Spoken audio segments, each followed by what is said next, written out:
Hi friends, എല്ലാവർക്കും നമസ്കാരം. Welcome to my channel. അപ്പോൾ ഇന്ന് വളരെ ടേസ്റ്റി ആയിട്ടുള്ള എളുപ്പത്തിൽ ചെയ്യാൻ പറ്റുന്ന ഒരു ബ്രേക്ക്ഫാസ്റ്റ് റെസിപ്പിയാണ്. അപ്പോൾ നമ്മുടെ കയ്യിൽ ദോശമാവൊക്കെ ചിലപ്പോൾ തീർന്നു പോകുമ്പോൾ പെട്ടെന്ന് എന്തുണ്ടാക്കുമെന്നുള്ള ഒരു ചിന്തയാണ് മിക്ക വീട്ടമ്മമാർക്കും.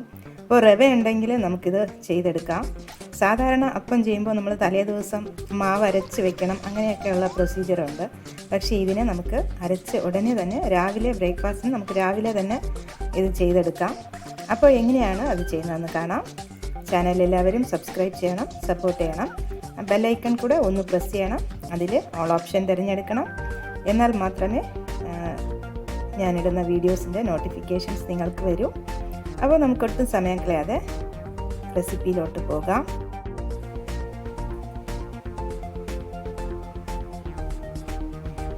അപ്പോൾ കാണുമ്പോൾ തന്നെ മനസ്സിലാകും എത്ര സോഫ്റ്റ് ആയിട്ടുള്ളതാണ്. എത്രയും ഹോൾസൊക്കെ വരണമെങ്കിൽ അത്രയും സോഫ്റ്റ് ആയിരുന്നാൽ മാവ് അത്രയും സോഫ്റ്റ് ആയിരുന്നാലേ നമുക്ക് ഇത്രയും ഹോൾസൊക്കെ വരികയുള്ളൂ. അപ്പോൾ സോഫ്റ്റ് ആയിട്ടുള്ള ഈ അപ്പം വളരെ ടേസ്റ്റി ആയിട്ട് നമുക്ക് ചെയ്യാം. നമ്മളിന്ന് ഉണ്ടാക്കുന്നത് റവ കൊണ്ടുള്ള പെട്ടെന്ന് ഉണ്ടാക്കിയെടുക്കാൻ പറ്റുന്ന ഒരു ബ്രേക്ക്ഫാസ്റ്റാണ്.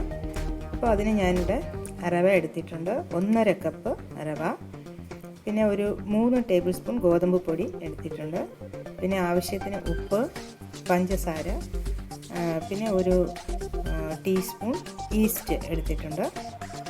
ഇൻസ്റ്റൻറ്റ് ഈസ്റ്റ് ആണെങ്കിൽ നമുക്കിതിൻ്റെ കൂടെ ചേർത്ത് അരയ്ക്കാം. മറ്റേ ഈസ്റ്റ് ആണെങ്കിൽ നമ്മൾ വെള്ളത്തിൽ കുറച്ചൊന്ന് കുതിർത്തി ചേർത്ത് കൊടുക്കാം. പിന്നെ ഇതിന് ഇളം ചൂടുവെള്ളം വേണം അരയ്ക്കാനായി. ഇത് നമ്മൾ അരച്ചെടുക്കണം. ഇളം ചൂടുവെള്ളം മതി. അപ്പോൾ നമുക്കിതൊന്ന് അരച്ചെടുക്കാം.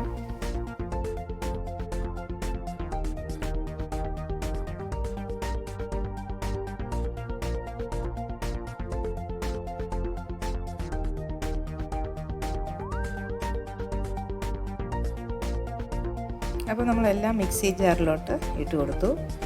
ഇനി നമുക്കിതൊന്ന് അരച്ചെടുക്കാം. വെള്ളം കൂടുതൽ വേണമെങ്കിൽ നമുക്ക് ചേർത്ത് കൊടുക്കണം. അപ്പോൾ അരച്ചെടുത്തു. ഞാൻ വീണ്ടും ഒരു 1/2 കപ്പ് വെള്ളം, ഏകദേശം ഒരു 1/2 കപ്പ് വെള്ളം കൂടെ ഒഴിച്ചു കൊടുത്തു. അപ്പോൾ ഞാനിവിടെ അരച്ചെടുത്തു. ഒരു 1/2 കപ്പ് വെള്ളം കൂടെ ചേർത്ത് അരച്ച് ഏതാണ്ടൊരു ദോശമാവിൻ്റെ കൺസിസ്റ്റൻസിയിൽ എടുത്തിട്ടുണ്ട്.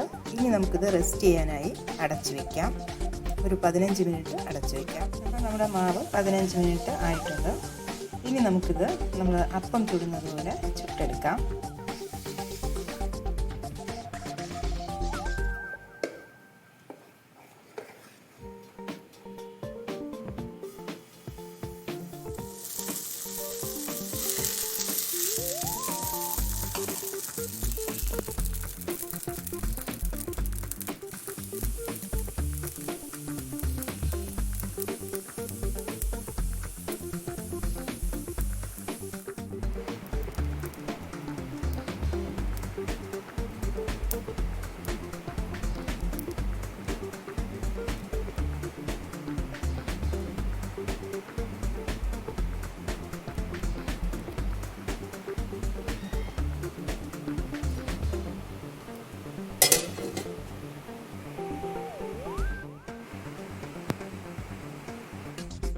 അപ്പോൾ നമ്മുടെ അപ്പം ഇവിടെ റെഡിയായി.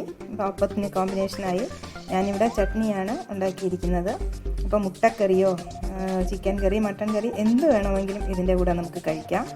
അപ്പോൾ കൊച്ചു കുട്ടികൾക്കാണെങ്കിൽ തേങ്ങാപ്പാലോ പശുവിൻ പാലോ ഒക്കെ പഞ്ചസാര ചേർത്ത് അങ്ങനെ വേണമെങ്കിലും കൊടുക്കാം. അപ്പോൾ സൈഡ് ഡിഷ് നമ്മുടെ ഇഷ്ടത്തിന് എടുക്കാം. അപ്പോൾ വളരെ സോഫ്റ്റ് ആയിട്ടുള്ള ഈസി ആയിട്ട് ചെയ്യാൻ പറ്റുന്ന ഒരു ബ്രേക്ക്ഫാസ്റ്റാണ്.